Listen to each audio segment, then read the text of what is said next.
tarde, eu sou Thaís Naldoni, esse é o Imprensa na TV, um programa para quem gosta e entende de jornalismo e comunicação. Hoje eu recebo aqui o redator-chefe de uma das revistas mais legais da Editora Abril, com assuntos muito bacanas, que unem tecnologia, o comportamento geek, vamos dizer assim. E o Thiago Malli está aqui comigo para falar sobre N coisas e sobre também o Manual de Jornalismo de Dados, que foi coordenado por ele, feito junto com a Brade, né, Thiago? Boa tarde, que bom que você está aqui. Boa tarde, Thaís. Muito obrigado aqui pelo convite. Só uma rápida correção, a revista Galileu é da editora Globo. Perdão, falei Abril, né? Eu fiz isso ontem também, na boa. Mas continua sendo uma das mais legais, por favor. Quem se interessar Mas pode... pode ser legal da Abril também, né? Porque a Abril está no movimento de mandar título para outras editoras, né? Quem sabe? Mas não, óbvio que não, né? Brincadeira. Imagina. Obrigado pelo convite. Imagina, um prazer te receber aqui.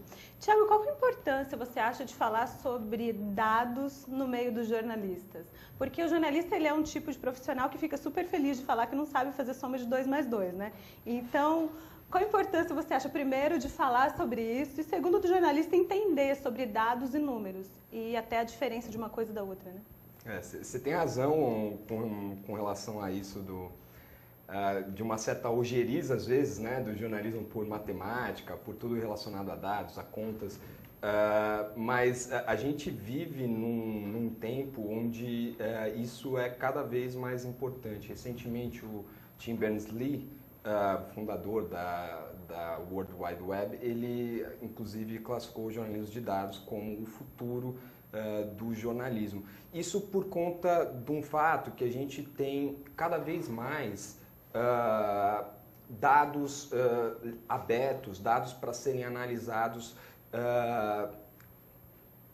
em todas as esferas, principalmente pela internet, que podem ter alguma relevância jornalística. Isso tem acontecido a passos largos. É claro que com o desenvolvimento da internet, paulatinamente você foi aumentando o volume de dados interessantes, de informações que estão ali, que podem ser relevantes jornalisticamente, mas isso também teve um salto. Aconteceu principalmente em 2009, quando o governo Obama, assim que ele assumiu, um dos primeiros atos que ele teve foi fazer uma legislação para abrir os dados públicos de todas as entidades do governo americano. Isso em 2009.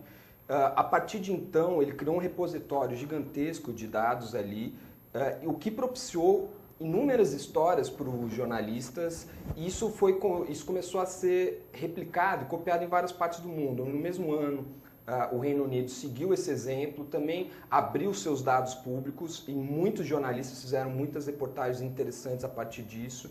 A Austrália, depois vários países. Mais recentemente, aqui no Brasil, de 2011 para 2012, a gente teve aprovada a Lei de Acesso à Informação. Sim.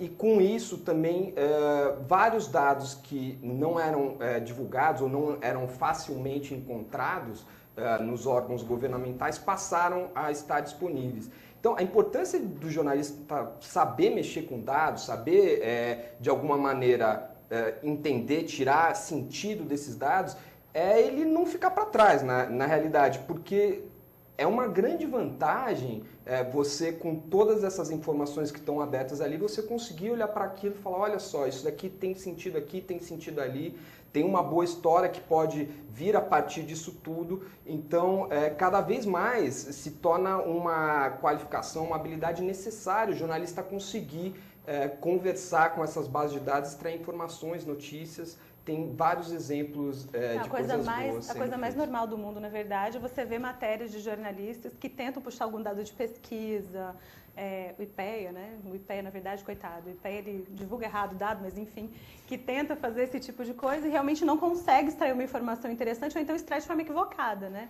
Tem dificuldade em interpretar, em levar aquilo de forma que a população consiga entender que é uma coisa importante a ser analisada e a ter como informação, né? Com certeza, e é um grande problema isso, né? Eu venho, enfim, lá na Galileu a gente lida muito com pesquisa, com ciência, e é muito grande a quantidade de informações sobre pesquisas científicas relacionadas à saúde, relacionadas a outras coisas, que são publicadas de maneira errada por uma falta de conhecimento dos dados, uma falta de conhecimento de como aquilo foi calculado, de como os percentuais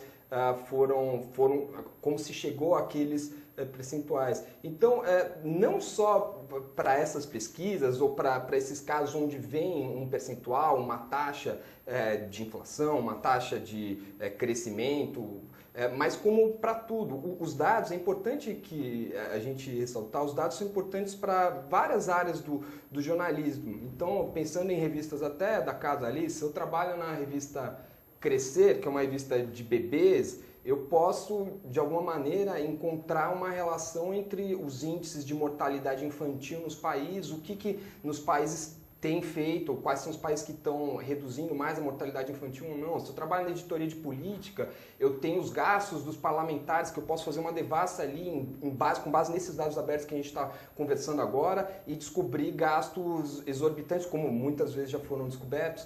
Enfim, nas mais diferentes áreas do jornalismo, isso pode ser aplicado. E é bom ficar claro para as pessoas também, não precisa ser um nerd ou um geek, um cara bitolado nisso. São técnicas, as técnicas mais básicas não são difíceis de aprender e com algum tempo de treino você já abrem várias portas para os jornalistas, várias coisas que começam a ser possíveis de se entender e de fazer com elas. Foi por isso que vocês resolveram traduzir o Manual de Jornalismo de Dados que já existia? Como é que surgiu essa iniciativa junto com a Abrage? E você trabalha junto com a Abrage já há algum tempo, né, Thiago? Você promove cursos. Queria que você falasse um pouquinho primeiro dessa relação e depois da ideia de fazer esse manual para trazer mais jornalistas para esse mundo dos dados, né? É verdade. Eu comecei a trabalhar em conjunto com a Abrage em 2008, quando a gente tinha alguns cursos na Abrage, a gente chamava na época de hack. Jornalismo de dados é um termo que pegou recentemente, na época era hack, reportagem com auxílio do computador. Gente, hack é reportagem com auxílio do computador, não é a anestesia que se dá em mulher na altura da cintura, tá? Importante. Não. Enfim, mas em 2008 eu fiz alguns cursos na Abrage, eu trabalhei também muito perto do Zé Roberto Toledo, que é um dos pioneiros nessa área no Brasil, e do Ricardo Meirelles, ambos na Prima Página, com quem eu aprendi muito sobre dados. Lá a gente fazia o site da ONU no Brasil, o site do Programa das Nações Unidas para o Desenvolvimento, o PNUD.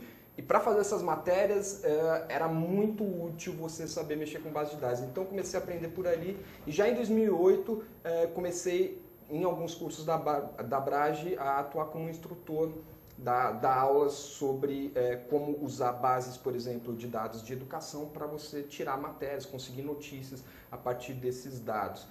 Depois ainda teve um outro curso que eu, em parceria com a ONG Contas Abertas, a gente formulou, o curso Investigação de Gastos Públicos, também para jornalistas pela Abrage que a gente deu, que foi feito.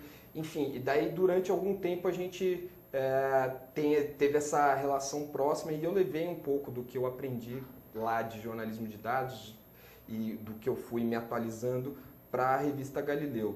Então, no ano passado, em 2013, a Abrage me veio com esse convite. Na verdade, o Manual de Jornalismo de Dados ele é uma iniciativa do European Journalism Center, que, enfim, é uma organização na Europa de jornalistas. Eles tomaram a iniciativa de reunir os principais nomes, os maiores expoentes do jornalismo de dados no mundo, gente do Guardian, do New York Times, da BBC, para escrever, porque não tinha material de referência sobre isso. Essa é uma área que, embora seja muito pulsante, tem pouco material de referência, tem pouca coisa para se ler. Pouca gente que estudou isso. Exatamente, exatamente. E daí essas pessoas todas reunidas, elas começaram a escrever vários artigos, vários capítulos diferentes que foram juntados nesse manual de jornalismo de dados ali. E daí esse pessoal do European Journalism Center trouxe, junto com a Fundação Open Knowledge, a ideia de traduzir esse manual para várias línguas, para vários idiomas diferentes. E aqui no Brasil eles entraram em contato com a Abrage, que me chamou também para fazer essa coordenação. Então, além de fazer a tradução, a gente também tem 5 capítulos novos escritos nesse manual que falam um pouco de experiências brasileiras, de experiências de jornalismo de dados que estão sendo feitas por aqui. Então, a gente tem o Zé Roberto de Toledo falando do Estadão Dados e do basômetro, que é uma ferramenta Foi interessante fantástica. isso, né?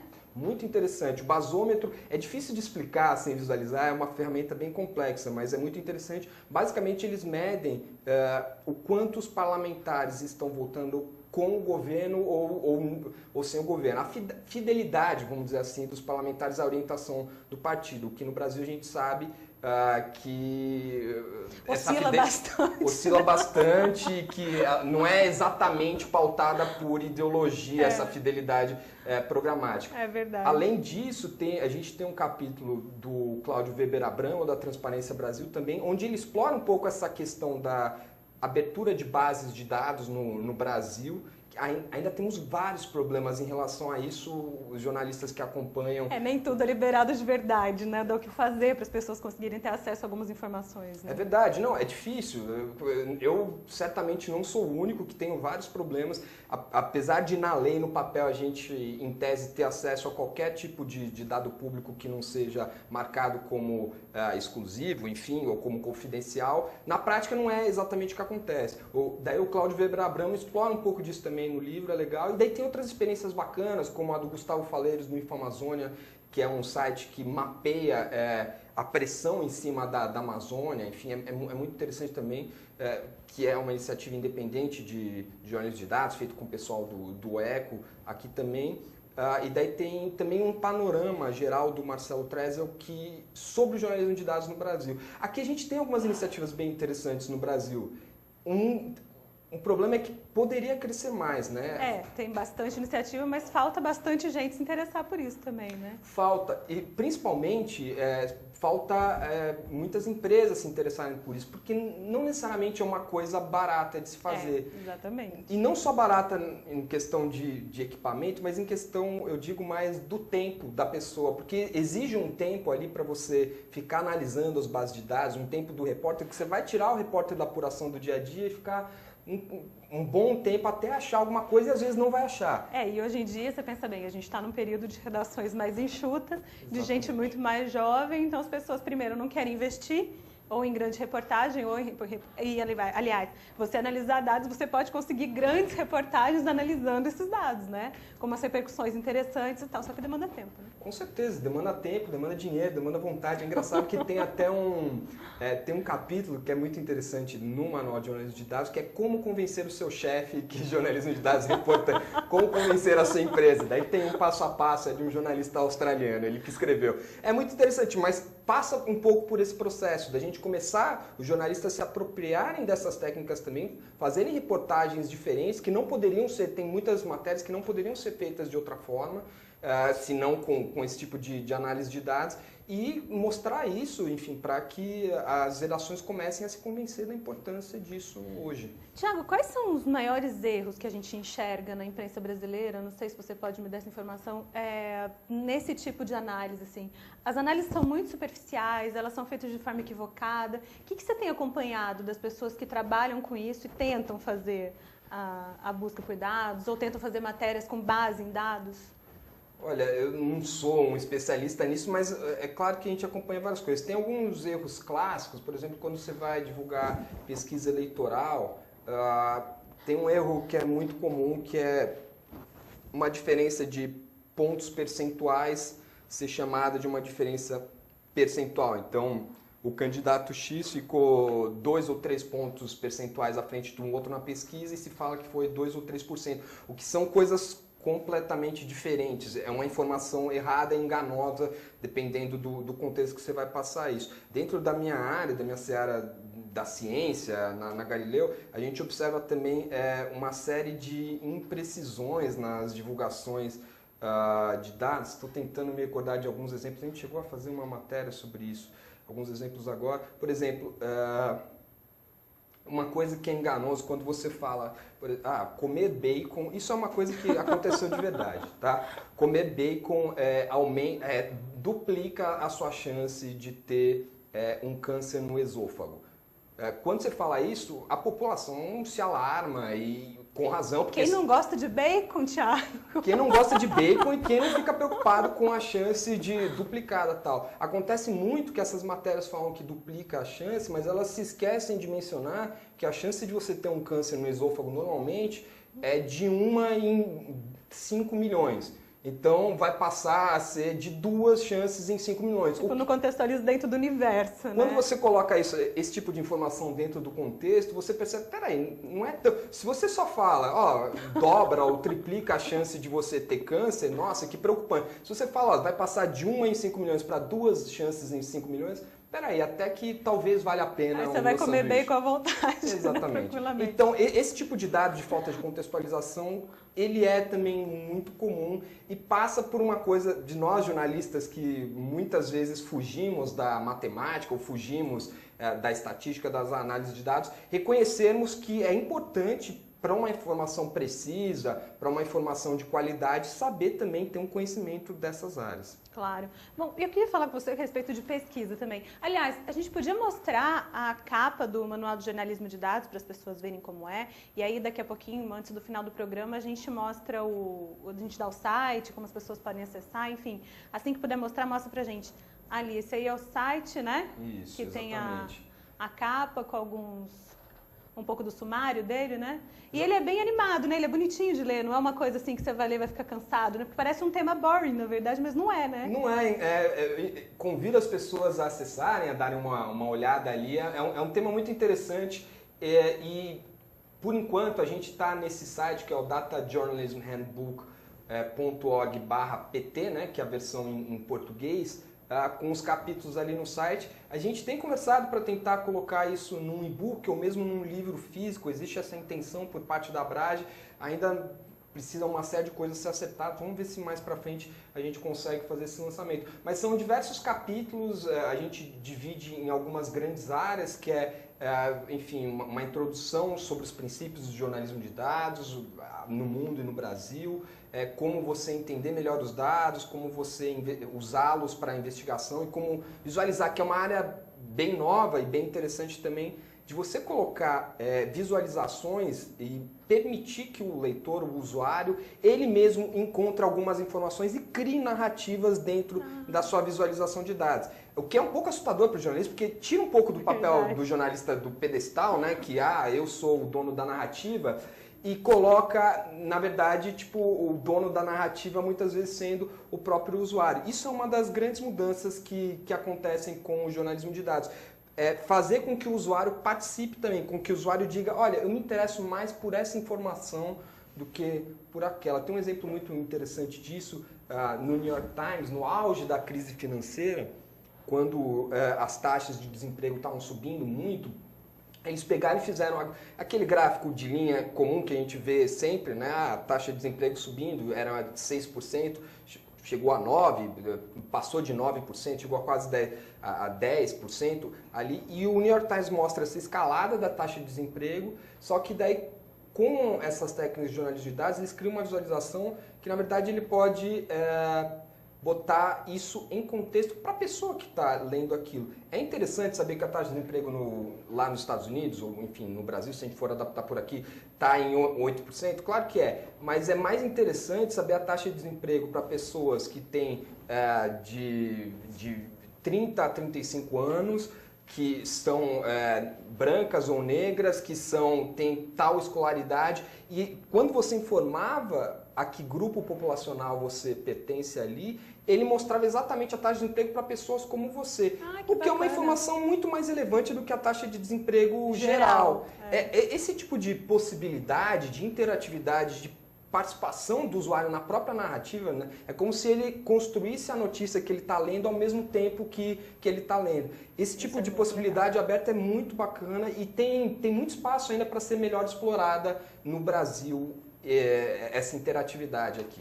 Thiago, você é especialista em infográficos, né? Depois eu volto a falar de pesquisa, porque eu tenho umas perguntas para fazer a respeito de pesquisa, porque não sei se vocês acompanham assim como eu, mas quem fica no Twitter, por exemplo, vira e mexe, aparece matéria de não sei o que, usa mais calça jeans, diz pesquisa. Tem pesquisa de tudo, Thiago. E você na revista Galileu, por exemplo, você deve receber muito retorno de pesquisas muito absurdas, né? Ah, com E certeza. tem, né? Tem, não, tem de tudo. A gente brinca, eu trabalhava antes da revista Galileu, eu trabalhava numa revista de saúde e era muito, era engraçado que tinha uma seção que era só sobre, por exemplo, comida. A gente estava falando de bacon e tal, enfim. Sobre comida a gente sempre tinha que falar... Essa hora é só comida que a gente pensa, né? Mas tudo bem. Do ponto de vista... Mas tudo bem, vai, tudo bem. A gente falava do ponto de vista de saúde, enfim, de vários tipos de alimentos. E era incrível, porque se você começa a pesquisar nos bancos de dados de grandes publicações científicas, de pesquisa e tal, você vê que tem 1 milhão de pesquisas falando dos benefícios desse alimento, que é bom para isso e tal, e tem 1 milhão falando sobre os malefícios desse alimento, como que é ruim e tal, e boa parte das vezes duas te chocam. Aquele caso clássico, ovo, né? Aquele caso clássico do ovo, exatamente. Tipo, o ovo faz bem ou faz mal? Cada pesquisa é uma coisa, né? Então, você come ovo? Eu como. Então, tá vendo? Então faz bem, gente, ele é especialista em pesquisa. Come ovo, come. Recentemente a manteiga também foi liberada de novo. É bom tomar cuidado e é muito importante os jornalistas saberem diferenciar o que vale a pena do que não vale a pena nesse tipo de pesquisa. Enfim, uma das maneiras que a gente usa para fazer isso, no caso, são revisões, né, que eles chamam. É quando os maiores especialistas da área leem diversos artigos ao mesmo tempo e falam, olha, os que têm metodologia mais apropriada são esse e tal, então olha, Thiago, a gente escapar dessa armadilha. Eu fiz aqui uma pesquisinha, enquanto o Thiago estava aqui respondendo a pergunta, uma pesquisinha pequena na internet. O único verbete que eu utilizei, de vez dois, na verdade, mas eu fiz despesquisa. Vou te falar o que aparece aqui, né? Uso frequente de maconha bloqueia sentimentos prazerosos, diz pesquisa. Vamos lá. Sexo oral causa mais câncer de garganta que cigarro e bebida, diz pesquisa.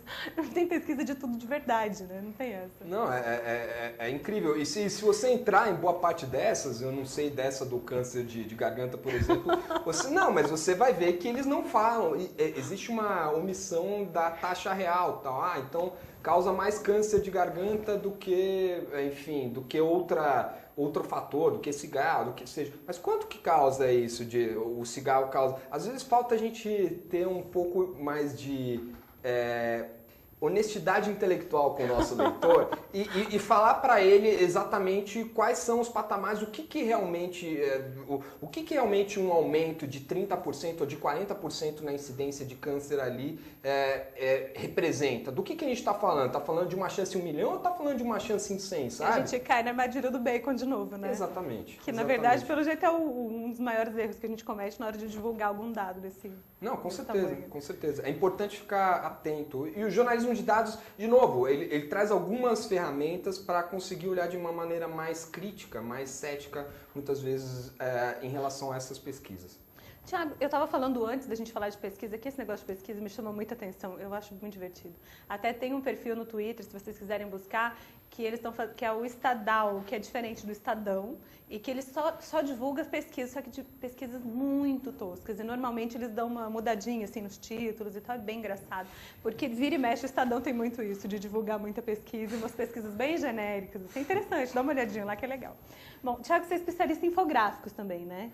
A gente faz bastante infográfico lá na Galileu, a gente tem uma intenção de fazer visualização, um tipo específico de infográfico que é visualização de dados, quando você pega uma massa gigantesca de dados e transforma em algo que represente uma informação interessante para o leitor. A internet, ela deu muito mais visibilidade para esse tipo de infográfico? Dá para fazer coisas muito mais legais do que só no impresso? Dá. E isso entra um pouco naquela questão que a gente estava conversando sobre a interatividade. Eu vou te dar um exemplo claro, para mim claro disso, vendendo um pouco do nosso peixe. Vontade. Na revista Galileu, a gente tem uma seção uma seção de infográficos que chama Numeralha, onde a gente sempre tenta fazer essas visualizações de dados. E muitas vezes a versão que a gente faz para a internet sai mais bacana do que a impressa. Não digo nem mais bonita, mas mais bacana porque você consegue, com a interatividade do usuário, com o usuário procurando, alcançar níveis de leitura muito mais interessantes. Por exemplo, a gente fez um mapa há algum tempo sobre trabalho escravo no Brasil, que é um problema bem grande que persiste no Brasil. A gente mostrou as cidades, num mapa grandão ali, as cidades onde houve maior número de autuações do Ministério do Trabalho, libertando pessoas que estavam nessa condição análoga à escravidão. Então, no mapa você pode ver as cidades, as regiões onde tem mais isso. A gente destacou os períodos, como é que se estava crescendo, se estava caindo, e destacou também aonde que eles foram encontrados, em que tipo de empresa, em que tipo de setor.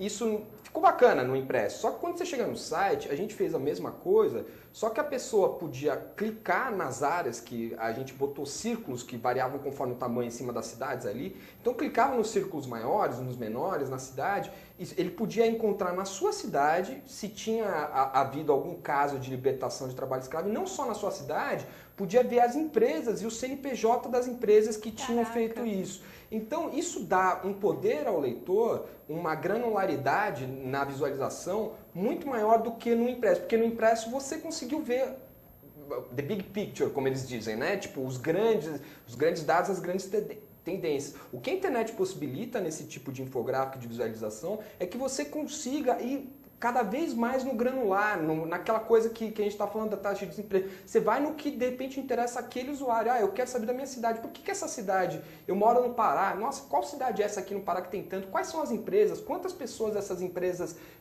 tiveram trabalhando nesse tipo de situação análoga à escravidão? Você consegue informar muito melhor o usuário e novamente, aquela ideia que a gente estava comentando, o usuário começa a participar da história que ele começa a contar a própria história para ele mesmo, nesse tipo de infográfico. Tiago, mas isso demanda muito mais também da redação, né? Demanda muito mais pesquisa, muito mais apuração e demanda tempo, né? Muito tempo, muito tempo. Esse infográfico especificamente, eu fiquei ali uns bons 2 meses até, tipo, claro, trabalhando, porque você não pode largar o resto do trabalho, né? Não, né? Mas trabalhando, fazendo junto com as outras coisas, mas me demandou um bom tempo, porque você precisa formatar os dados todos de uma certa maneira, você precisa depois criar uma visualização, checar, porque você tem, como são muitas etapas, você tem que sempre ficar checando para ver se não se perdeu alguma coisa nas planilhas ali que possa dar algum erro. É um trabalho longo e, de novo, precisa de um investimento de tempo grande ali, das redações conseguirem liberar alguém com bastante tempo para conseguir chegar num resultado desse. Tiago, você nesse caso, por exemplo, para fazer esse tipo de infográfico, você trabalha junto com TI? Como é que funciona esse? Olha, o ideal que seria que a gente... O ideal eu já entendi, vocês entenderam também, né? Mas vai lá, conta. Não, é que assim, nem sempre, na verdade é raro no Brasil a gente ter à disposição do jornalista equipes de TI que trabalhem em conjunto. Inclusive, isso é um dos pontos onde muitos jornalistas que escreveram textos para o Manual de Jornalismo de Dados, eles batem bastante, que é muito bom e é muito útil você ter a equipe de TI junto com a equipe de redação. Por quê? Porque um alimenta o outro. Sim. Então, o jornalista às vezes tem umas ideias muito boas de reportagem, e daí se tem alguém do TI ali do lado ouvindo, olha, mas eu consigo possibilitar isso porque eu consigo ter acesso a esse banco de dados, fazer isso aqui, fazer isso ali e tal. Aqui no Brasil é mais difícil, né? Eu não sei de redações que tenham gente de TI em tempo integral disponível para trabalhar com elas. São mais em cima de projetos específicos pelo que eu sei. Mas seria interessante ter. Nesse caso, eu tenho... E daí a gente ensina também o jeito de contornar isso, né? Tem algumas ferramentas que você consegue fazer, o próprio jornalista, sem um auxílio grande de TI, consegue fazer essas coisas interativas. Uma delas que eu usei nesse caso é o Tableau. Tem o Data Wrapper também, que o pessoal do Estadão Dados usa bastante. Tem o CatoDB, que é uma ferramenta de mapas. Tem bastante coisa para quem se interessar por essa área procurar, que dá para fazer sem a equipe de TI. Não é porque a gente não tem equipe de TI que a gente vai ficar resmungando, né? E não fazer nada. Isso demanda muito treinamento, Tiago? Ou são ferramentas mais simples de trabalhar, assim? Tipo, um leigo como eu, que o máximo que faz é mexer no Photoshop para cortar a imagem. Consegue aprender a fazer esse tipo de coisa? Consegue, consegue. É claro que antes de aprender a mexer nessas ferramentas, é preciso aprender alguns conceitos mais básicos e que também não são difíceis de aprender de jornalismo de dados, que é mexer com Excel, na verdade. Basicamente, aprender a mexer com Excel, com planilhas e tal. A partir do momento que você aprende a mexer com isso, você começa a pegar um pouco dessas ferramentas. É claro que varia, né, de pessoa para pessoa, alguns têm uma facilidade e conseguem pegar mais rápido, outros demoram um pouco mais, mas não é nada de outro mundo, sabe? Dá para seguir atrás. A gente tem vários cursos, quer dizer, tem alguns cursos no Brasil, o pessoal do Night Center vira e mexe, abre um curso daqueles MOOC, né, cursos massivos para isso. A Abrage regularmente tem cursos, temos agora a Escola de Jornalismo de Dados, que também está dando curso para fazer o jornalista entender um pouco mais disso. Aqui em São Paulo, Thiago? Aqui em São Paulo, a Escola de Jornalismo de Dados está aqui em São Paulo, mas a maior parte desses cursos você pode fazer pela internet, então você consegue fazer de qualquer lugar. Os cursos da Abrage e os MOOCs do Night Center você consegue fazer pela internet. E para quem tiver bom conhecimento de inglês, pode fuçar que tem muitos outros cursos em inglês, tem um número maior até de cursos em inglês que você pode encontrar a respeito desse assunto. E vale a pena, tem cursos sendo dados por pessoas muito boas, enfim. Olha, eu fiz aqui também para dar uma forcinha para vocês, enquanto o Thiago falava, para dar uma buscadinha. Se você fizer no Google uma pesquisa sobre curso de jornalismo de dados, aparece um monte de coisa. Então, realmente, não é difícil de encontrar, né? De encontrar referências, encontrar coisas para fazer. Thiago, que tipo de especialização você fez para fazer os infográficos campeões de audiência, para fazer essas coisas bacanas? Como funciona dentro da redação a necessidade desses infográficos? Vamos supor, numa reunião de pauta, vocês falam, putz, daqui a 3 meses é legal a gente fazer uma matéria sobre um tema X, porque você precisa de um tempo demandado para fazer esse infográfico funcionar, né? Muitas vezes funciona na base da pressão, né, do fechamento, vai a forceps, como muitas coisas. Mas a gente se prepara, principalmente nesse caso dessa sessão numerária, uma sessão de visualização de dados, a gente tenta com algum tempo ali ter pelo menos a base de dados no começo da revista para poder trabalhar ela. E é um trabalho muito intenso, numa relação, nesse caso, entre o jornalista e o designer e o infografista ali. Porque essa é uma área que todo mundo pode e deve opinar bastante ali. Porque o desafio é tornar aquela informação visualmente interessante para o cara, enfim, gastar algum tempo olhando para aquilo e tornar aquela informação correta, enfim, mostrar as tendências que a gente enxerga de uma maneira que o leitor, o usuário consiga ver com calma e com cuidado. Demora bastante tempo, muitas vezes o pessoal da arte fica meio louca, tipo, Fábio Dias, nosso diretor de arte, também especialista nesse tipo de visualização. É um trabalho do cão, vou dizer, sabe? É muito grande, é um trabalho que demanda muito esforço também do pessoal de design. Mas é muito gratificante também, quando sai uma coisa bonita, bacana. Eu mesmo estou saindo agora, vou emoldurar alguns dos numeralhas lá, dos infográficos que a gente fez para guardar, porque é algo que é como se fosse uma obra de arte para passar a informação. É muito legal. Mas é verdade, né? Tem que ser. E tem que ser muito criativo para a pessoa se interessar de fato por aquilo e a informação ser palatável, né? Não, com certeza, com certeza. Isso demanda um outro treinamento do jornalista, que é um treinamento visual. Por isso que é muito interessante esse intercâmbio com o pessoal da arte, do design e tal, de conseguir enxergar direito a informação, de conseguir entender como você pode passar esses dados, essa informação da melhor maneira possível para que o leitor compreenda, enfim, para que esteja claro para ele. Mas a gente sente isso até em diagramação de revista, né? Porque às vezes a matéria é super legal, mas a diagramação dela não te chama atenção, você não consegue ver, e às vezes falta mesmo um olhar de arte ali, né? Certamente. Um olhar de fechar bacana, de fazer umas coisas diferentes, dar umas chamadas melhores. Isso faz diferença mesmo. Exatamente, tanto que o pessoal tem esse intercâmbio, né? A gente do texto muitas vezes dá pitaco na arte, olha, vamos mudar isso daqui e tal, para deixar essa parte visual mais clara e mais informativa e tal, e o pessoal da arte também. enfim, lá na Galileu, os nossos designers sempre dão, por exemplo, sugestões de título e de olho que às vezes são melhores do que as nossas. Então a gente acaba aceitando e acaba... Lá na minha arte acontece isso às vezes também. Eles veem alguma coisa e falam, putz, achei uma foto ótima para fechar isso, mas o título podia ser mais ou menos assim, né? Eles falam, realmente acontece. E é bom, né? É bom, porque ganha ambas as partes, ganha visual e ganha informação. O que importa é que o leitor seja atraído para aquilo e que aquilo esteja claro o suficiente para ele entender. Tiago, nos sites dos grandes veículos, por exemplo, dos jornais de grande circulação, das revistas de grande circulação, a gente não vê muitos infográficos animados, né? Muitas dessas coisas que chamam a atenção do leitor para ficar ali, para dar permanência no site, coisas assim que são importantes hoje em dia, né? Comercialmente falando e até para disseminação da informação. Você acha que falta isso ainda, esse olho dos grandes veículos, da importância de trabalhar melhor os infográficos, de se especializar naquilo, de mostrar, de entender que o leitor ele olha aquilo como uma fonte de informação de fato e que, na verdade, às vezes chama mais atenção a ele do que o texto? Falta. Principalmente no que diz respeito mais a jornalismo de dados e não os infográficos mais tradicionais. O Brasil ainda tem muito a progredir ali. Nos grandes veículos, a gente vê, o Estadão tem um núcleo agora de jornalismo de dados, que é o Estadão Dados, onde eles fazem, principalmente na internet, sempre eles têm um blog, onde eles sempre fazem gráficos ali, que é interessante.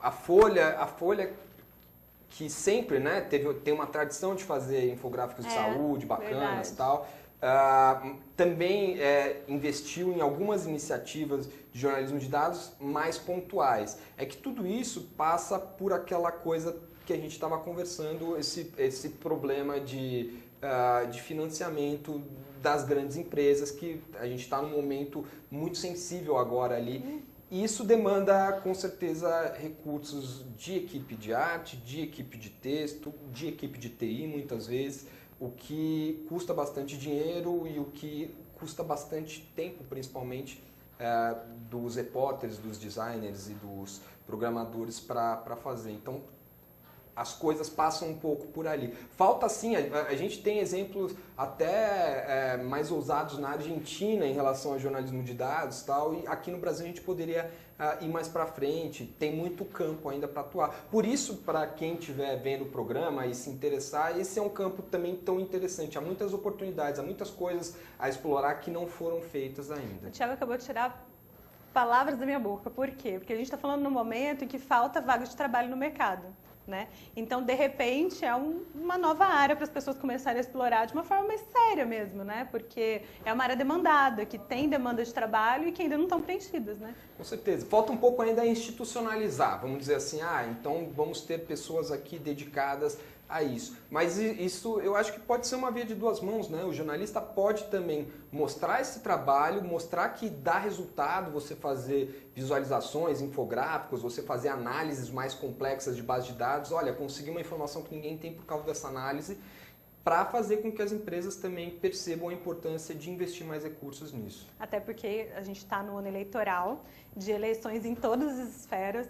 Você imagina o tanto que não seria interessante a gente conseguir acompanhar isso de uma forma ilustrativa, vamos dizer assim, que não sejam só as matérias, que não sejam só as pesquisas por si só, mas que seja uma forma que a gente consiga ver, por exemplo, a oscilação dos candidatos, como é feito no Estadão que você estava falando a respeito da oscilação de votos dos deputados, por exemplo, né? Com certeza. Dá para saber. Inclusive, já que você fica abrindo oportunidades para eu vender o meu próprio peixe, entendi. Próxima... aqui é todo mundo chapa, pode ficar à vontade.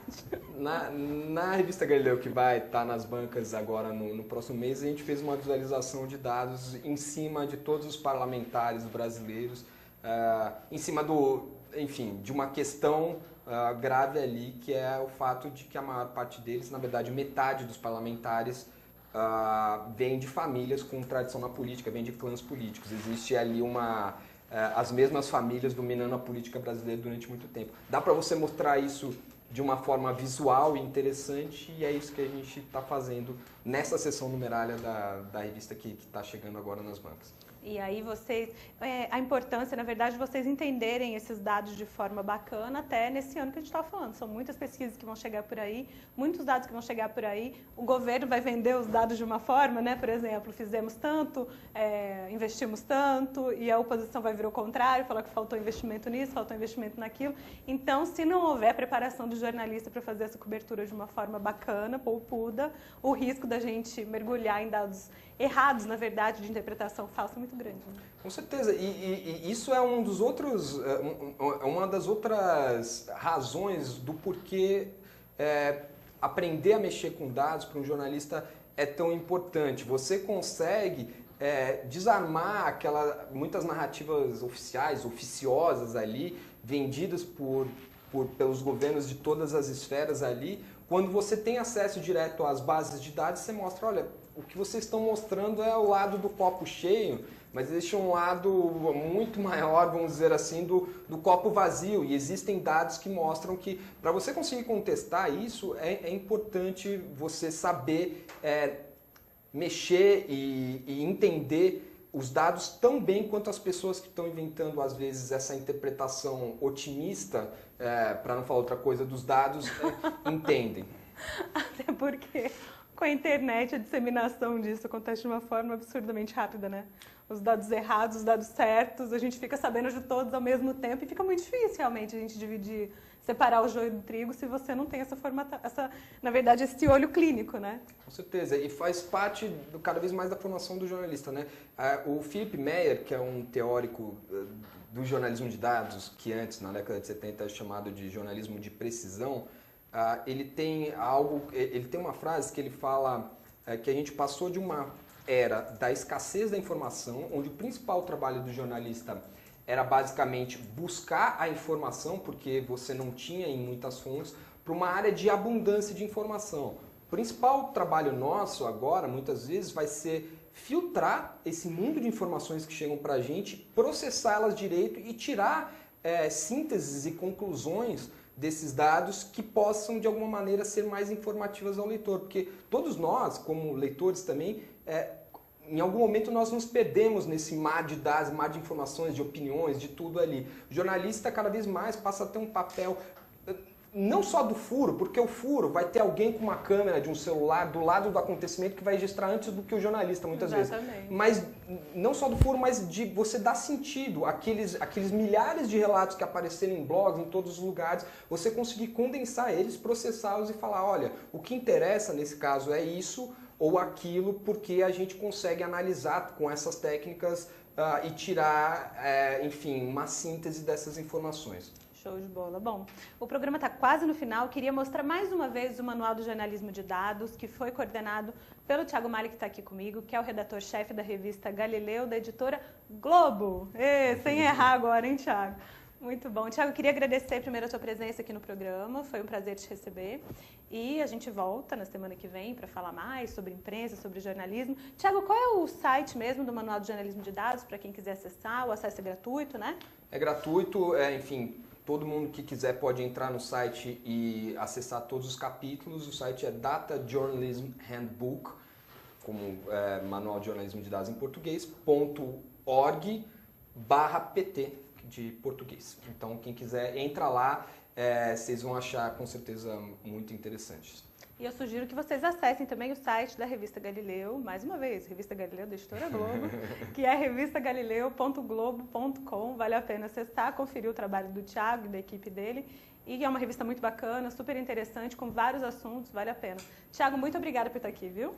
Muito obrigado. Eu faço um convite para quem estiver interessado no tema também. Teremos em breve um congresso internacional de jornalismo da Abrage, que, enfim, para quem quiser acompanhar, tem muita gente dando palestra, enfim, dando cursos ali dentro desse congresso a respeito também de jornalismo de dados. Vai valer a pena, hein, gente? Vai estar todo mundo lá. Semana passada a gente teve aqui o Guilherme Alpendre, que falou a respeito disso, realmente vai ser legal. Bom, gente, então um beijo para vocês. O Imprensa na TV termina por aqui. Sexta-feira que vem estou de volta. Beijo, tchau.